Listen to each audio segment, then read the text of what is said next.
नमस्कार दोस्तों, welcome to your regular classes. तो जैसा कि आज की वीडियो पे हम लोग पृथ्वी के बारे में पढ़ेंगे। पिछली वीडियो में हम लोगों ने सौर मंडल पढ़ा था, जिसमें से पृथ्वी को हम लोगों ने छोड़ दिया था। सभी ग्रहों के बारे में हम लोगों ने डिटेल पढ़ा था, पृथ्वी को छोड़ दिया था। आज के इस वीडियो पर हम लोग पृथ्वी को डिटेल से पढ़ेंगे। अगर आपने पहला वीडियो नहीं देखा हो तो उसको देख लीजिएगा, मैं डिस्क्रिप्शन में उसका लिंक दे दूँगा। तो आज हम लोग पृथ्वी के बारे में पढ़ेंगे और इसी में ज्वार भाटा भी पढ़ेंगे, ठीक है ना। पृथ्वी ज्वार भाटा को एक साथ ख़त्म करेंगे बिल्कुल डिटेल में। तो चलिए शुरू करते हैं। चैनल पर नए हैं तो सब्सक्राइब कीजिएगा। तो देखो, पृथ्वी या अर्थ, ठीक है। पृथ्वी क्या है? पृथ्वी एक जलीय ग्रह है। जलीय ग्रह किसको कहते हैं? पृथ्वी को कहते हैं। नीला ग्रह किसे कहते हैं? पृथ्वी को कहते हैं। सूर्य से दूरी कितनी है पृथ्वी की? तो 14.98 करोड़ किलोमीटर है, ठीक है। ये आपको पिछले वीडियो में भी बता चुके थे हम। पृथ्वी का आकार क्या है? तो IUGG international union of geodesy and geophysics के अनुसार जियोइड। आपको पूछा जाए कि पृथ्वी का आकार क्या है तो जियोइड बताना है, अंडाकार नहीं बताना है, ठीक है। जियोइड है। पृथ्वी का गुरुत्वाकर्षण बल कितना है? तो 9.8 मीटर पर सेकेंड स्क्वायर है, ठीक है। और पृथ्वी का गुरुत्वाकर्षण बल सूर्य का गुरुत्वाकर्षण बल पृथ्वी से कितना अधिक है? तो मैंने बताया था 28 गुना अधिक है, ठीक है। गुरुत्वाकर्षण बल सूर्य का 28 गुना अधिक है पृथ्वी से। पृथ्वी का पलायन वेग कितना है? तो 11.2 किलोमीटर पर सेकेंड। मतलब अगर इस वेग से 11.2 किलोमीटर पर सेकेंड के वेग से हम ऊपर की ओर जाएं तो हम अपने पृथ्वी से बाहर निकल जाएंगे, ठीक है ना, अंतरिक्ष में पहुंच जाएंगे। तो रॉकेट की स्पीड क्या होती है? इतनी होती है। घनत्व कितना है पृथ्वी का? 5.5 ग्राम प्रति सेंटीमीटर क्यूब, जो कि सभी ग्रहों में ज़्यादा है। आपसे पूछा जाएगा निम्न में से किस ग्रह का घनत्व सबसे ज़्यादा है? तो पृथ्वी का घनत्व सबसे ज़्यादा है, ठीक है, याद रखना है। घनत्व मतलब डेंसिटी। आगे देखें, पृथ्वी का ध्रुवीय व्यास और भूमध्य रेखीय व्यास। देखो, ये मैंने पृथ्वी बना दी मान लो, तो ऊपर ध्रुव है, नीचे ध्रुव है। हम ध्रुवों को ध्रुवों से मिलाएंगे, ये होगा ध्रुवीय व्यास और ये होगा भूमध्य रेखीय व्यास। तो ध्रुवीय व्यास कितना है? 12,714 किलोमीटर है। अब भूमध्य रेखीय व्यास कितना है? 12,756 किलोमीटर है। कहने का अर्थ भूमध्य रेखीय व्यास ज़्यादा है, ठीक है। उसके बाद अपसौर और उपसौर की घटना क्या है? तो देखो, अपसौर उपसौर क्या है? ये मान लो ये सूर्य है, ये पृथ्वी है। जब सूर्य और पृथ्वी की दूरी बहुत कम है, देखो यहाँ पे कम है ना और यहाँ पे ज़्यादा है, तो ऐसी स्थिति जब आए कि जब सूर्य और पृथ्वी की दूरी कम है तो उसे उपसौर कहेंगे। और जब ऐसी स्थिति आए कि सूर्य और पृथ्वी की दूरी अधिक है तो उसे अपसौर कहेंगे। देखो, अपसौर क्या है? अपसौर मतलब जब ग्रह, कौन से ग्रह? पृथ्वी सूर्य के परे सबसे दूर होता है तो उसे अपसौर कहा जाता है, ठीक है ना। जब दूरी अधिक हो तो अपसौर होगा। किस डेट को होता है? 4 जुलाई। आपसे डेट ही पूछी जाती है। इंपॉर्टेंट क्या है यहाँ पर? डेट। उपसौर क्या है? जो वह स्थान जहाँ से सूर्य ग्रह से सबसे नज़दीक होता है, मतलब सूर्य और पृथ्वी सबसे नज़दीक होती है, वहाँ उपसौर होता है। 3 जनवरी। तो 4 जुलाई 3 जनवरी आपसे डेट ही पूछी जाएगी, डेट ही आप लोग रटनी अच्छे से। उसके बाद अक्षांश और देशांतर रेखाएँ क्या हैं, इसके बारे में देखा जाए तो देखो, अक्षांश रेखाओं के बारे में पहले देखें। अक्षांश रेखाएं, देखो ये पृथ्वी है और यहाँ पर ये ऐसे रेखाएं बनी हुई हैं, ठीक है ना। भूमध्य रेखाओं के समानांतर रेखाएं बनी हुई हैं, यही अक्षांश रेखाएं। अक्षांश रेखाओं की कुल संख्या कितनी है? 181 है। अक्षांशों की संख्या 181 है और अक्षांश रेखाओं की संख्या 179 है। ये दो का डिफरेंस कहाँ से आ रहा है? तो जब ध्रुवों में जाओगे तो यहाँ पे ये गोला नहीं बनेगा, ये एक डॉट बनेगा। डॉट को कभी भी अक्षांश रेखाओं में नहीं गिना जाता है, इसीलिए उसको 2 को छोड़ दिया जाता है। ध्रुवों को उत्तरी ध्रुव, दक्षिणी ध्रुव छोड़ दिया जाता है अक्षांश रेखाओं में, इसलिए अक्षांश रेखाओं की संख्या 179 है। दो अक्षांशों के बीच की दूरी एक समान होती है। सभी अक्षांश रेखाएँ वृत्ताकार होती हैं और सबसे बड़ा वृत्त भूमध्य रेखीय वृत्त है, क्योंकि बीच में ही सबसे अधिक होता है तो सबसे बड़ा वृत्त बीच में ही बनता है, भूमध्य रेखीय वृत्त कहलाता है। और दो अक्षांशों के बीच की दूरी को कटिबंध कहते हैं। बहुत इंपॉर्टेंट है कि दो अक्षांशों के बीच की दूरी को क्या कहते हैं? कटिबंध कहते हैं। आगे देखें, देशांतर रेखाएं क्या हैं? तो देशांतर रेखाएं देखो नीचे को होती हैं, वो ऊपर थी अक्षांश रेखाएं, देशांतर रेखाएं नीचे हैं, ये ऐसे। कुल देशांतर रेखाओं की संख्या 360 है। उत्तरी और दक्षिणी ध्रुवों को मिलाने वाली रेखाएं देशांतर रेखाएं हैं, क्योंकि ये उत्तर से दक्षिण मिला रही हैं, देखो ठीक है।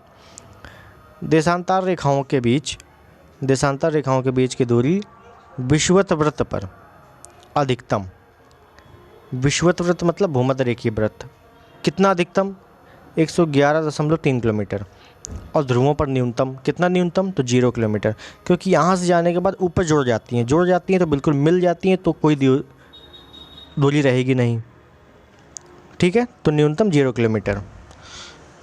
देशांतर रेखाओं से ही समय का निर्धारण होता है। देशांतर रेखाओं का यूज किस में किया जाता है, समय के निर्धारण में किया जाता है, ये आपको पता होना चाहिए। और दो देशांतरों के बीच की दूरी को गोरे कहते हैं, गोरे। दो अक्षांशों के बीच की दूरी को कटिबंध और दो देशांतरों के बीच की दूरी को गोरे कहते हैं, ठीक है। आगे देखें, इतना आपको समझ में आ गया होगा। आगे देखते हैं पृथ्वी की गतियाँ। अब यहाँ से क्वेश्चन उठते हैं कि पृथ्वी की गतियाँ, तो देखो पृथ्वी की 2 प्रकार की गतियाँ हैं, कौन कौन सी, एक है घूर्णन गति या इसी को परिभ्रमण गति कहते हैं, और दूसरी है परिक्रमण गति। तो यहाँ पे कन्फ्यूजन होता है कि परिक्रमण क्या है और परिभ्रमण क्या है, ठीक है। तो देखते हैं दोनों। देखो घूर्णन या परिभ्रमण क्या है कि पृथ्वी का अपने अक्ष पर घूमना, मतलब ये पृथ्वी है और अपना ही रोटेशन हो रहा है, इसका अपने ही स्थिति में रोटेशन हो रहा है। सूर्य के चक्कर की बात नहीं हो रही, सूर्य के चक्कर की बात नहीं हो रही यहाँ पे अपने स्थिति में ही वो घूम रही है, उसे ही कहते हैं परिभ्रमण गति। और कहाँ से कहाँ तक घूम रही है, तो पश्चिम से पूर्व की ओर घूम रही है, ये भी आपसे पूछा जाता है। और इस गति से क्या होता है, तो दिन रात की घटना होती है। इस गति से होता क्या है, दिन रात की घटना होती है। अब वहीं परिक्रमण गति की बात करें कि मान लो ये है सूर्य और ये है पृथ्वी, तो ये सूर्य पृथ्वी का चक्कर लगा रही है, सॉरी ये सूर्य है, ये पृथ्वी है, तो पृथ्वी चक्कर लगा रहा है सूर्य का, ठीक है ना। ये क्या है, परिक्रमण गति है। तो पृथ्वी का सूर्य के चारों ओर परिक्रमण करना परिक्रमण गति कहलाता है। इससे होता क्या है, तो मौसमी घटनाओं में परिवर्तन होता है, मौसम परिवर्तन की घटना होती है, इससे इतना पता होना चाहिए। दिन रात की घटना घूर्णन या परिभ्रमण गति से होती है, और मौसम परिवर्तन की घटना परिक्रमण गति से होती है, ठीक है। उसके बाद दिन रात का एक समान ना होना, ये किस कारण से होता है, तो देखो पृथ्वी का अपने अक्ष पर झुकाव, कितना झुकाव, 23.5 अंश झुकाव है, इस कारण से भी दिन रात समान नहीं होते। और पृथ्वी का सूर्य के चारों ओर परिक्रमण करना, इस कारण से भी दिन रात समान नहीं होते। तो आपसे सिंपली ये स्टेटमेंट में पूछा जाता है कि दिन रात समान क्यों नहीं होते, तो ये प्रमुखतः 2 कारण हैं जो आप बता सकते हो, ठीक है। उसके बाद देखें, विषुवत वृत्त पर दिन रात की अवधि एक समान होती है। ये याद रखना है कि भूमध्य रेखा पर या विषुवत वृत्त पर दिन रात की अवधि एक समान होती है। उसके बाद कुछ डेटें पूछी जाती है, जैसे 21 जून को ग्रीष्म आयनात, 22 दिसंबर को शीत आयनात, 21 मार्च को बसंत विषुव और 23 सितंबर को शरद विषुव, ठीक है। ये कब होता है, तो देखो ग्रीष्म आयनात, ये आप देख सकते हो, ये 4 डेटें हैं, ठीक है ना। 21 जून को ग्रीष्म आयनात, ये कर्क रेखा पर होता है, ठीक है ना, कर्क रेखा पर, बहुत अच्छे से याद रखना। 22 दिसंबर को शीत आयनात, ये मकर रेखा पर होता है। और बसंत विषुव शरद विषुव, ये दोनों जो है ये भूमध्य रेखा पर होता है, भूमध्य रेखा पर, ठीक है। तो ये आपसे सिंपल सा पूछा जाएगा कि कर्क रेखा पर सबसे बड़ा दिन कौन सा है, तो 21 जून, क्या कहते हैं, ग्रीष्म आयनात। मकर रेखा पर सबसे बड़ा दिन कौन सा है, 22 दिसंबर, क्या कहते हैं, शीत आयनात। और ये दोनों भूमध्य रेखा पर है, तो दिन रात की अवधि बराबर होगी, जैसे कि हम लोगों ने पढ़ा, ठीक है, समझ में आ गया होगा आपको। आगे देखें, एक सौर वर्ष में सूर्य भूमध्य रेखा को 2 बार पार करता है, कब कब, एक बार 21 मार्च को ऊपर जाते हुए, फिर नीचे आते हुए 23 सितंबर को, ठीक है ना। आगे देखें, तो पृथ्वी के बारे में इतना ही है, पृथ्वी का जितना भी था डिटेल में बता चुके हैं, और इतना ही आपके एग्जाम के पॉइंट ऑफ व्यू से इंपॉर्टेंट है। उसके बाद ज्वार भाटा देखते हैं, ज्वार भाटा भी हम लोग ख़त्म कर देते हैं इसी में, टाइट से जिसे कहते हैं। तो ज्वार भाटा है क्या, समुद्र के जल का ऊपर उठना या नीचे गिरना, ज्वार भाटा कहलाता है। ज्वार नहीं है, ज्वार है, ठीक है, ज्वार भाटा कहलाता है। समुद्र के जल का ऊपर उठना या नीचे गिरना ज्वार भाटा है। ज्वार भाटा क्यों आता है, कारण क्या है, तो 3 प्रमुख कारण हैं। सूर्य का आकर्षण बल, चंद्रमा का आकर्षण बल और पृथ्वी की घूर्णन गति के कारण उत्पन्न अपकेंद्रीय बल। पृथ्वी द्वारा क्या उत्पन्न हो रहा है? अपकेंद्रीय बल उत्पन्न हो रहा है इसके कारण भी। ठीक है, नोट करने वाली बात क्या है कि पृथ्वी पर सूर्य की तुलना में चंद्रमा का आकर्षण बल 2.2 गुना अधिक लगता है। मतलब ये मत समझना कि सूर्य बहुत विशाल है, बहुत बड़ा है, सौरमंडल के जनक है, इस वजह से उसका आकर्षण बल भी अधिक होगा, ऐसा नहीं है। चंद्रमा का आकर्षण बल सबसे अधिक नहीं, सूर्य की तुलना में अधिक है। ठीक है ना, तो सूर्य की तुलना में चंद्रमा का आकर्षण बल अधिक है पृथ्वी पर। कितना अधिक है? तो 2.2 गुना अधिक है। ठीक है, ज्वार भाटा होता क्या है तो आप फोटो में देख सकते हो, इसी टाइप के लहरें उठती हैं ऊपर को, यही ज्वार भाटा है। जब पृथ्वी के किसी भाग पर चंद्रमा की आकर्षण शक्ति के कारण ज्वार आता है तो उसके विमुख पर भी ज्वार आता है। मतलब जैसे ये पृथ्वी है, ऊपर ज्वार आएगा तो नीचे भी ज्वार आएगा उसके विमुख। इसका कारण है कि पृथ्वी के घूर्णन से प्राप्त अपकेंद्रीय बल। ठीक है ना, घूर्णन हो रहा है तो ऊपर भी अपकेंद्रीय बल है, नीचे भी अपकेंद्रीय बल है, यहाँ भी है, यहाँ भी है। ठीक है ना, इसके लिए ये नीचे, इसके लिए ये नीचे है, तो इस टाइप से ज्वार आते हैं। पृथ्वी पर प्रत्येक 12 घंटे में ज्वार आना चाहिए, लेकिन ये 26 मिनट की देरी से आता है। इसका कारण है चंद्रमा का पृथ्वी के सापेक्ष गतिशील होना। कहने का अर्थ, पृथ्वी पर ज्वार भाटा 12 घंटे 26 मिनट में आता है। आना चाहिए 12 घंटे में, लेकिन आता है 26 मिनट लेट क्यों होता है? चंद्रमा का पृथ्वी के सापेक्ष गतिशील होना, ये कारण है। उसके बाद एक दैनिक ज्वार है। दैनिक ज्वार क्या होता है? प्रतिदिन एक स्थान पर एक ज्वार एक भाटा को दैनिक ज्वार कहते हैं। यह प्रतिदिन 52 मिनट की देरी से आता है। मतलब टोटल की बात कर रहा है, जैसे 12 घंटे में 26 मिनट, तो एक दिन में, पूरे दिन में 52 मिनट है ना, प्रतिदिन मतलब 24 घंटे में 52 मिनट की देरी से दैनिक ज्वार। ज्वार भाटा के प्रकार क्या हैं? तो देखिए, ज्वार भाटा 2 प्रकार के, एक है दीर्घ ज्वार या इसे उच्च ज्वार भी कहते हैं, एक है लघु ज्वार या इसे निम्न ज्वार भी कहते हैं। तो दीर्घ ज्वार या उच्च ज्वार को पहले हम लोग देखें। जब पृथ्वी, सूर्य तथा चंद्रमा के एक सीधी रेखा में होता है तो उसे उच्च ज्वार की स्थिति बनती है। कहने का अर्थ, ये बिल्कुल सीधी रेखा में है। कौन कहाँ है कोई फ़र्क नहीं पड़ता, लेकिन तीनों सीधी रेखा में हैं। कौन? पृथ्वी, सूर्य, चंद्रमा। तब क्या आएगा? उच्च ज्वार आएगा। इस स्थिति में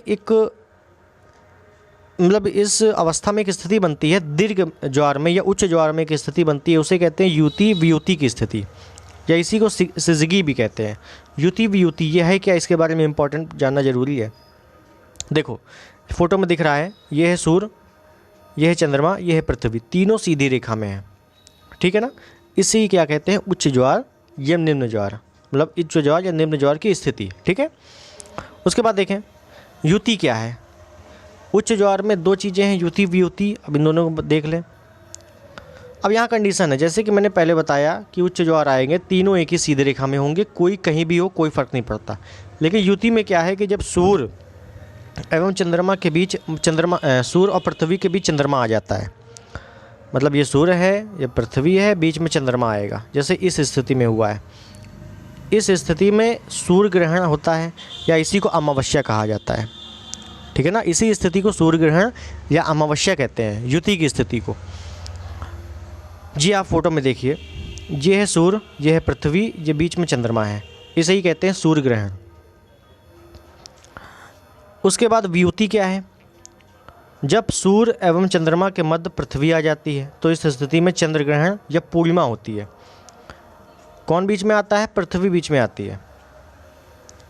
ये आप देख सकते हो, सूर्य है, ये चंद्रमा है और ये पृथ्वी बीच में है। ये क्या है? वियुति। इसमें क्या होता है? चंद्र ग्रहण या सूर्य ग्रहण। तो सूर्य ग्रहण, चंद्र ग्रहण, मतलब युति और वियुति, ये इन सभी स्थितियों में उच्च ज्वार आते हैं। उसके बाद देखें, कुछ पॉइंट है, इनको आपको याद करने हैं। जैसे विश्व में सबसे ऊंचा ज्वार उत्तरी अमेरिका के पूर्वी तट फंडी की खाड़ी में आता है। फंडी की खाड़ी कहाँ है? उत्तरी अमेरिका के पूर्वी तट में है। यहीं पर विश्व का सबसे ऊंचे ज्वार आते हैं। भारत में सबसे ऊंचा ज्वार ओखा तट गुजरात में आता है। इंग्लिश चैनल में 24 घंटे में 4 बार ज्वार आते हैं। ठीक है ना, English channel UK, United kingdom के पास है, ब्रिटेन के पास है, वहीं पर। निम्न ज्वार क्या है? निम्न ज्वार में जब पृथ्वी, सूर्य, चंद्रमा समकोण की स्थिति बनती है तो निम्न ज्वार आता है, क्योंकि इस स्थिति में दोनों का ज्वारोत्पादक बल बढ़ जाता है। कहने का अर्थ है कि जब त्रिकोण की स्थिति बनेगी, उच्च ज्वार में क्या था, बिल्कुल सीधी रेखा में बन रहे थे, लेकिन इसमें क्या है, त्रिकोण। जैसे ये देखिए, ये है सूर्य, ये है चंद्रमा, ये है पृथ्वी, ये एक समकोण बना रहे हैं, ठीक है ना, ये ऐसे समकोण बना रहे हैं। इस स्थिति में निम्न ज्वार आएंगे, ठीक है। तो ये आपका ज्वार भाटा भी समाप्त होता है। डिटेल में इतना ही आपके एग्ज़ाम के पॉइंट ऑफ व्यू से बहुत इंपॉर्टेंट है और इतना ही आपको बार बार रिवीजन करना है। अगर वीडियो अच्छा लगा हो तो चैनल को सब्सक्राइब कर दीजिएगा। पिछला वीडियो आप लोग सौरमंडल का ज़रूर पढ़ लीजिएगा, उसका डिस्क्रिप्शन में मैं लिंक दे दूँगा। मिलते हैं अगले किसी टॉपिक पर, तब तक के लिए धन्यवाद। जय हिंद।